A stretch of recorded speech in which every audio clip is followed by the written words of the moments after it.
What's up, everyone? Good morning, afternoon, or evening, wherever you are in the world. It's so exciting to be here with you guys.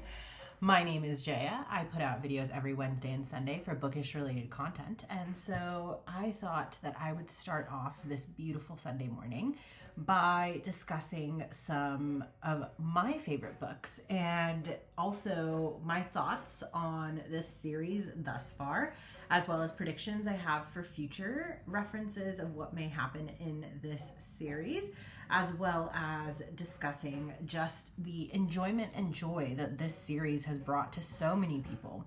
And I am talking about none other than the Fourth Wing Empyrean series. Now, the thing is, this series obviously took the internet by storm, and the first two books released very, very quickly. The first one, I believe, came out in June. The second one was out in November, and now we've had over a year-long gap before the final release thus far came out, which is Onyx Storm, the third book in the series. Now, this book took forever to release and arrive into our hands, and we've all been waiting with bated breath. And so I finally decided that I did want to reread the series because it's just been so long since I finished the first two books that I was like, I don't really recall what happened in the original series.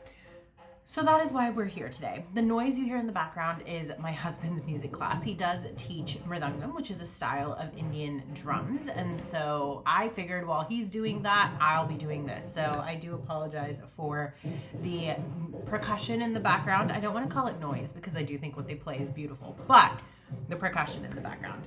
So without further ado, let's jump into it. So Fourth Wing, guys, can we also take a minute to just appreciate how beautiful these painted edges are? I did get this done on Etsy and I just think it's so cute. It says, "There is nowhere in existence you could go that I wouldn't find you, Violence," which is a quote from this book, and I absolutely adore this. So in this first book, we are introduced to the world of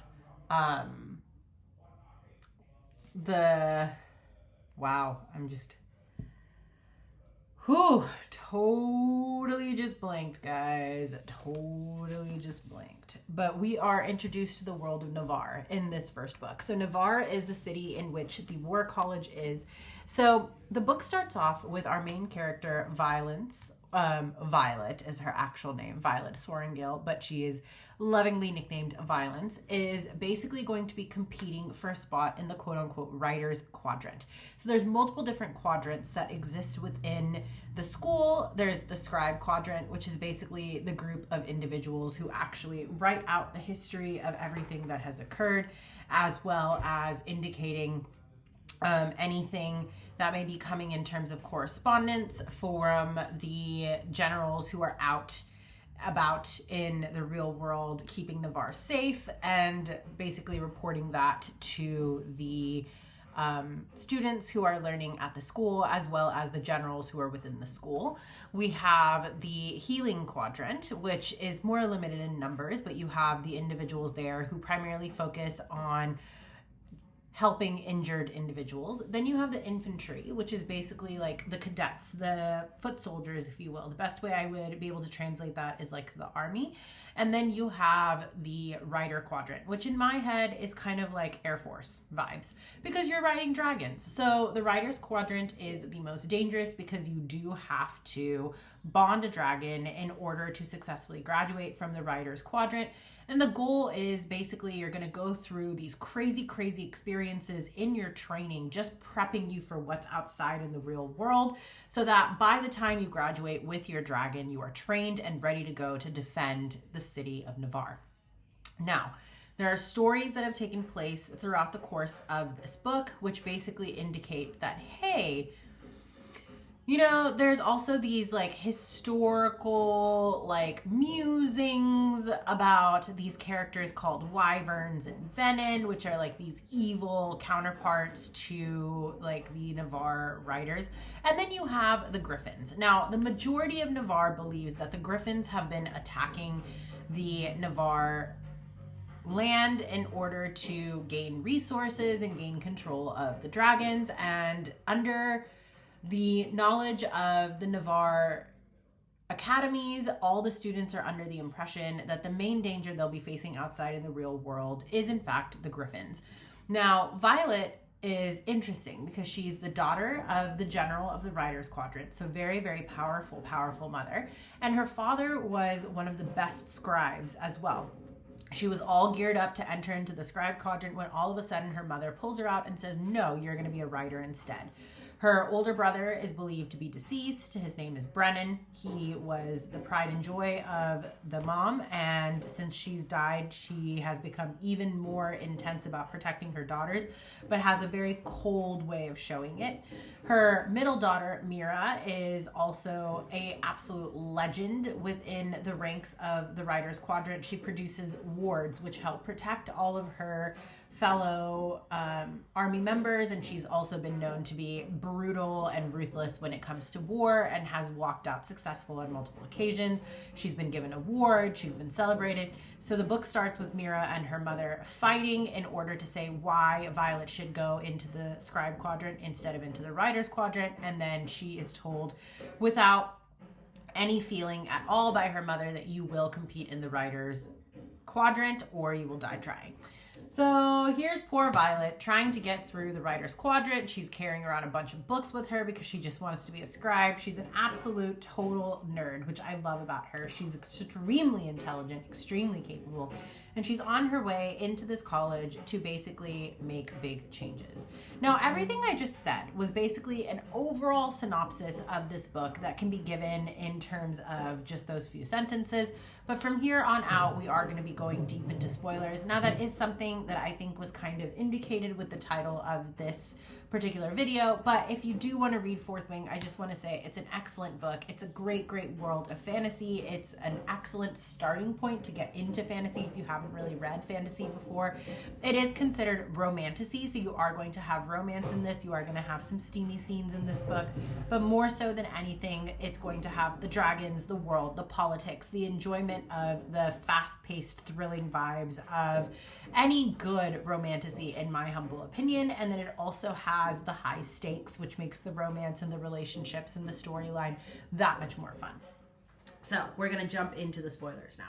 So within this book, obviously, when we're talking about Fourth Wing, Violet has just, crossed the parapet. She's experienced Xaden, who's believed to be her enemy because Xaden is from Eurasia. And in the world of Eurasia, there was a belief that these people, the Tyrandors, were actually not deserters. What is the word I'm looking for? Traitors. They basically turned against the kingdom in order to support the Griffins. So the parents have all died off, and now these children are marked. And the marked children who come into the Riders Academy are believed to be important because they're going to service the Riders Quadrant, but they're watched very closely by the Navarian heads because they want to make sure that there's no other uprising that occurs. For this reason, there are rules put in place that no more than 3 of them can ever be in contact at one particular given time, because one of the generals, General Markham, can actually read the memories of these people and see what transpired if it's less than 3 of them together at a time. And you can kind of work out the future. Then we have General Atos, who is another main character, Dane Atos' father. He is directly serving under General Sorrengail, and in my humble opinion, an absolute prick. Then you have General Sorrengail herself, who's kind of leading the Riders Quadrant. She's an extremely important character, but we see very little of her. We just know how much power she holds. And then you have the main, if you talk about these rebellion kids, the rebellion relics that they're carrying and everything, Xaden is the leader of all of them. So Violet has been told multiple times to avoid Xaden at all costs because there's belief that he's out to murder her, basically. So we start off the series, you're introduced to a bunch of different characters. You have Jack Barlow, who's obviously out to get Violet. He just wants to prove himself. He wants to be the best. And then, of course, Violet keeps besting him. Violet is also very unique because when Threshing finally arrives, she obviously bonds 2 dragons instead of 1, so she has bonded Ondarna as well as Terran. Now, the thing about Ondarna also is the fact that she's a Feathertail, so she's still growing, she's still a child. So any powers that she transfers to Violet is actually physical manifestations of Ondarna's own power. And so her ability to stop time, which she shares with Violet, is not something that she should be doing and is extremely dangerous to Ondarna. Whereas with Terran as a full-grown dragon, any power that he gives to Violet is very much something that's channeled through him, but does not necessarily weaken the dragon itself. So we have that going on. Now, the fun fact in all of this is the fact that Taran and Sgaeyl are mated. Who are Taran and Sgaeyl? Taran is the biggest dragon that is currently around. He's a black dragon. He's the leader of dragons, if you will. He has maybe 2 dragons above him that he reports to, but even then he kind of does whatever he wants to do. Sgaeyl is his mate, who is also considered to be extremely dangerous, extremely lethal, extremely intense, but can be caring in her own way, in her own moments, who also happens to be bonded to Xaden. So now, because Taran and Sgaeyl are mated, Xaden and Violet are now connected. They cannot escape each other. If one dies, all 4 die. It's kind of that type of situation. So slowly with time, Xaden and Violet create a relationship. They start falling in love. All kinds of crazy things happen. Eventually, they end up on this weird adventure. And they're posted as what they think war games at an outpost near Erasia to protect the Navarian wards. However, it turns out that this is actually where all the action is taking place. So Violet has believed this entire time that the Griffins are the ones who are attacking Navarre, but lo and behold, she realizes that the wyverns and venons that she's heard about from her dad, that no other book exists about in Navarre, is actually true. Wyvern and Venom are basically evil characters that drain power from the land itself. They're so power hungry that they have created their own race, and instead of getting magic in healthy ways, such as through dragons and griffins and other magical creatures, they instead steal it from the land and from the people around them instead. They are ruthless, they are brutal, they are evil. And so the people who are highest in ranking within the Venom class can also create wyverns, which are a little bit similar to dragons. They're just like flying animals as well, but dragons are going to have the 4 legs, whereas wyverns are going to have 2, and the wyverns are basically not truly living. You kill the sage that made them, the wyverns will die as well. So all this craziness happens in 4th Wing. We have characters that we love who are lost. It's an absolute insane ride. And then you finish all this book going, wait, what? So when I went back and reread this book, I think a couple of things that really stood out to me was the fact that some of the characters seem a little sketch. Like General Markham, I feel like felt a little sketch. I don't think he's necessarily a Venom, but I do think that there's definitely evil tendencies in him, and he is power hungry. So I think while he may not be Venom yet, there's always a possibility that he could be corrupt. I think it's also really intriguing to see some of the other characters, such as General Atos, who is sending Violet into dangerous situations with the knowledge that her mom is the one who's heading his department and directly his senior. I do think that Violet's mother, Miss Sorrengail, did not know anything about what's going on. I think Lilith Sorrengail is completely clueless as to the craziness that's going on around her, and she's just trying to keep her troops alive.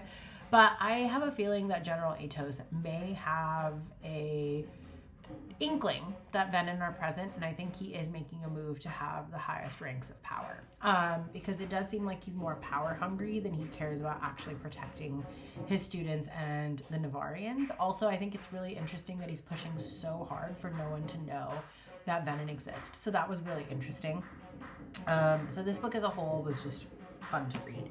Then Iron Flame. Now, the first time I read Iron Flame, I was really frustrated with this book because basically the romance between Xaden and Violet is put at a setback.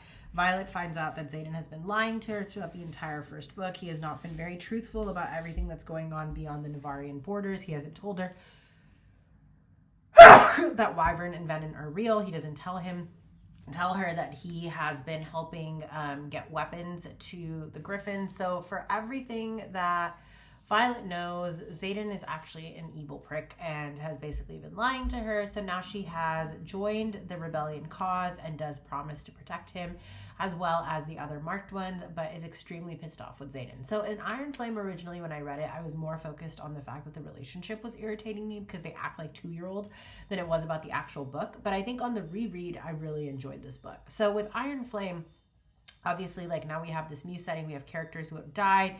Violet is sent back to school, and she has to lie to everyone she loves and cares about, including her new friends, as well as her fourth wing cadets, and she's really struggling with it. I think Xaden is a complete and total prick in this book. He's not really there for her, which is really frustrating to me.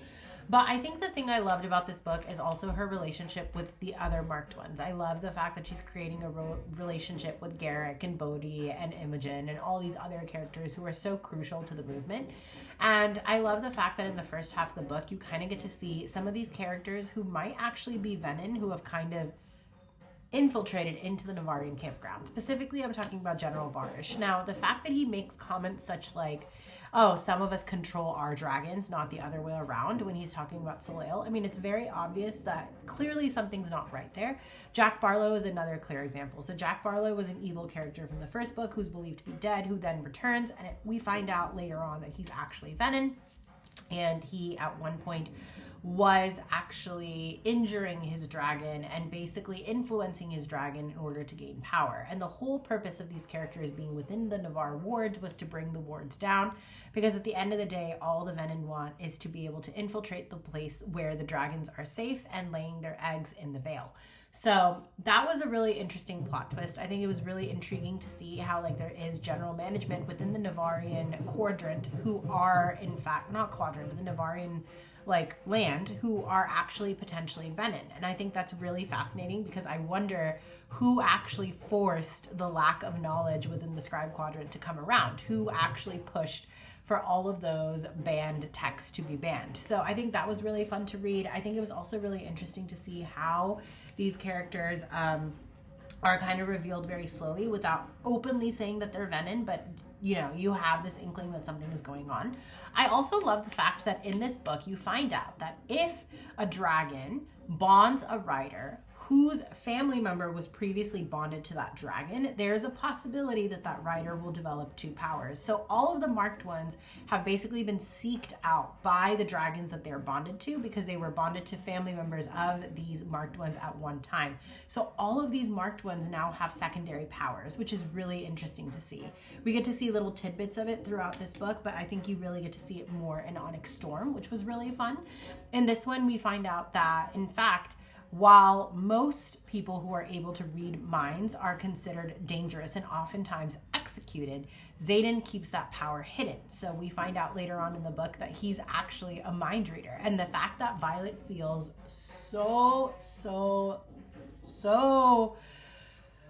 devastated by this, because she feels like he could have used these powers against her, was just really interesting to read. I also think it was really fascinating because Violet can read his thoughts too. She can be in his head when she wants to be, because of the 4-way connection between the 2 of them and their dragons. So it was interesting to read that little tidbit.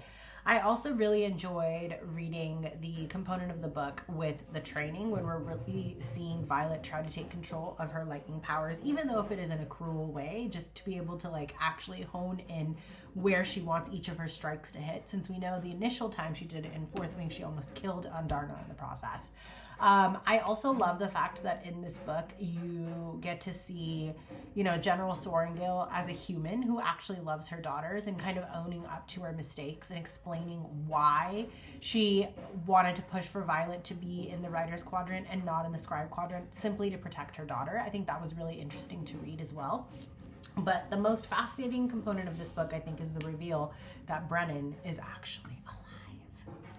I think the fact that someone as strong of a mender as Brennan still being alive was really interesting to read. I also think it kind of balances out the book, because basically Violet gains Brennan back, but she obviously loses her mother at the end of this book, which was really interesting. I also think it was really fascinating to see just how powerful the Sorrengails are. There's also little hints in the book about truth and like the seeking of truth when it comes to the Sorrengails. And I wonder if that name itself has something to do with being truthsayers or being able to scope out the truth. I wouldn't be surprised if Violet's secondary power, like with dream walking, may actually have something to do with like seeking out truth as well and being able to influence people. So that'll be interesting to say and see. I do think it's really fascinating how everyone who wants to know exactly what happened automatically turns to Violet for that information. I think Mira and Violet are 2 sides of a coin, and I think both of them are equally necessary in order for success to occur. I think it's also very, very emotionally jarring to see like the scene where the three siblings are reunited at the last minute. The second half of this book I think was also really interesting after Violet's been saved from all the danger that's going on in Navarre, and Xaden basically goes cray-cray and says, listen, I'm just going to drop dead wyvern on your doorstep to indicate to everyone what's actually happening, and y'all figure your shit out, but you give me Violet back, was very fascinating to see. I mean, I just love his little dark brooding side. You can already see his tendency towards violence and his tendency towards being reckless, I think, in this book. Violet is also reckless, but I think she's intelligently reckless, whereas Xaden, I feel like, is, for the most part, very intelligent, but becomes very, very stupid and reckless when it comes to Violet in particular. So that was really fun to read.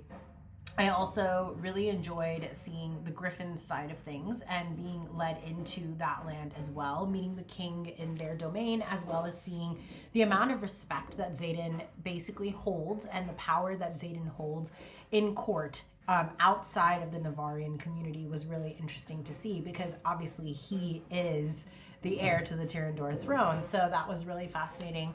Cat, interesting character. Like, who would have thought the ability to manipulate emotions could be so powerful? Like, that was so interesting to see. I love the fact that, you know, they test Violet by seeing if she can defeat the Venin, and that Mira meets the Venin face to face in that combat that occurs and has to accept the fact that Wyvern and Venin are real, even though she hasn't truly seen them yet. I think in general, this book was very powerful. The end of this book was also really fun for me. I liked seeing the Griffins and the riders who have basically left Navarre having to work together in order to successfully, push back at the Wyvern. And I think it was really interesting that the Griffins riders and the Griffins themselves were like, we do want to learn from the Dragon Riders and have even more arsenals in our tool, share this education with each other so that we're better prepared to handle all the craziness that's out there.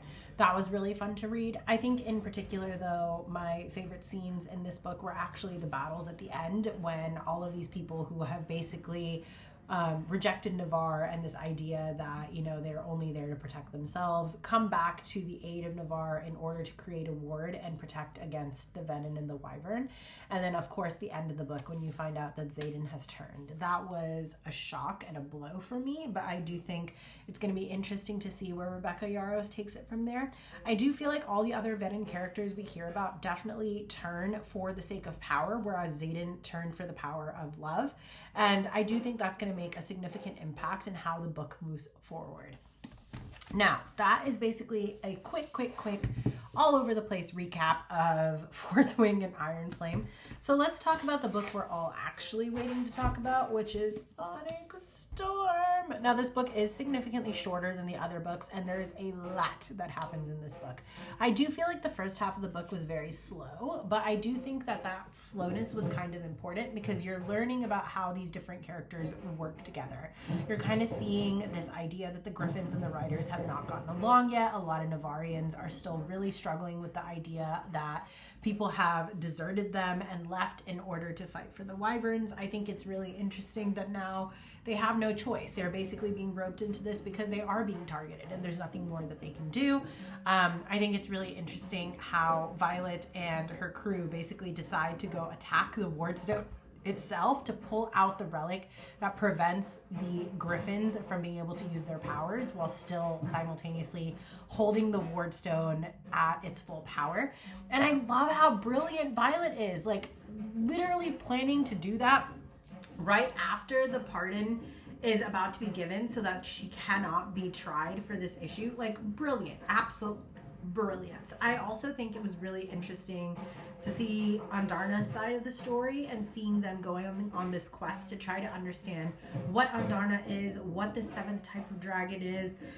And also, I just have to, wow, that was a really bad yawn, sorry. I just have to say that it was so messed up of her kin to basically reject her because she knows no better.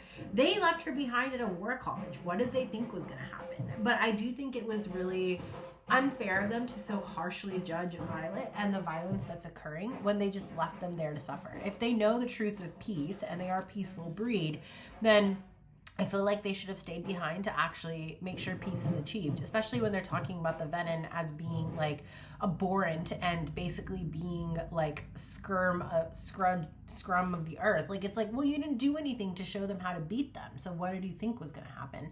Also, any power that Violet took from Ondarna was with Ondarna's like recommendation and with Taryn's overseeing. So it's like, what did you think was going to happen? I think it's really unfair that they made Ondarna feel like shit. I think it's really unfair that they made Violet feel like shit. I also think it was really fascinating to see the idea that the death of a rider when a dragon dies doesn't come from the dragon's actual death, but from heartbreak of losing something you love so much. I did think that was really interesting because we see that momentarily when Ondarna chooses to leave and Violet just does not have the energy to get up or move or do anything. But the fact that she's still able to makes me wonder if she's strong enough where like she loves Taryn, and God forbid anything happens to Taryn, I will actually revolt against this book series because he's the best thing on the planet. But I think that was really interesting to see. I also think it's really fascinating that every stupid decision that Xaden makes that pushes him closer and closer to becoming Venin or Assem literally stems from his push for love. His not necessarily need for control, but his need to protect Sigale, his need to protect Violet, like basically protecting the loved ones around him. I think it was really fascinating to see just how damaged General Atos is in this book as well. Like, it makes me curious if there might be a Venin component to him or a desire to become or potential that he could easily be corrupted, if that makes any sense. I also found it really fascinating that now that they have 7 dragons and they were able to create a wardstone, if they know how to work runes and they know that there are people there who are very talented with runes, why not create another wardstone for Erasia? Didn't get that part. Didn't fully understand that. If they did and I just completely missed it, please let me know. But from my understanding, there's only one wardstone right now and I'm just very lost. The other thing I think that was really interesting was more information on Kat and her relationship with Violet. I think it was interesting to see them kind of slowly becoming friends, so that was really fascinating. I definitely have theories on this book. I think there's a lot of ways that this book can now go. I'm going to put this down because it's very heavy. But let's talk a little bit about where I think this book series is going to go. So obviously at the end of this book, we have this knowledge that the 7th type of dragon is a peaceful dragon, and most of the powers that they give have to do with like mental powers, and that it can be extremely dangerous in the wrong hands. We also know Violet is able to jump into other people's dreams and experience them, and when she's conscious that she's within someone else's dream, she's also able to manipulate said dreams, specifically in terms of Xaden, when she's able to pull him away from the brink as he's like slowly falling apart under the influence of Bryn, the evil sage. I also think Theophany was really interesting to see, and how like she's pushing to have Violet underneath her control and her power, and she wants Violet to change. I think it's also really fascinating that she was created as a direct counterpart to Violet's mom, in the sense that she controls storms. So the idea that the Venin are created to basically be counterparts of some of the strongest riders was really fascinating, especially now that Xaden has become a shadow wielder. So I wonder if we're going to have a new character who's going to be a shadow wielder that's going to be revealed. And I wonder if Xaden is actually going to have to die throughout the course of this series, and if she's going to end up with someone else at the end of the book series. That would be quite fascinating. I sincerely hope that doesn't happen. I do hope that Xaden comes back from the brink, but with the way that the book is progressing, it's hard to know for sure.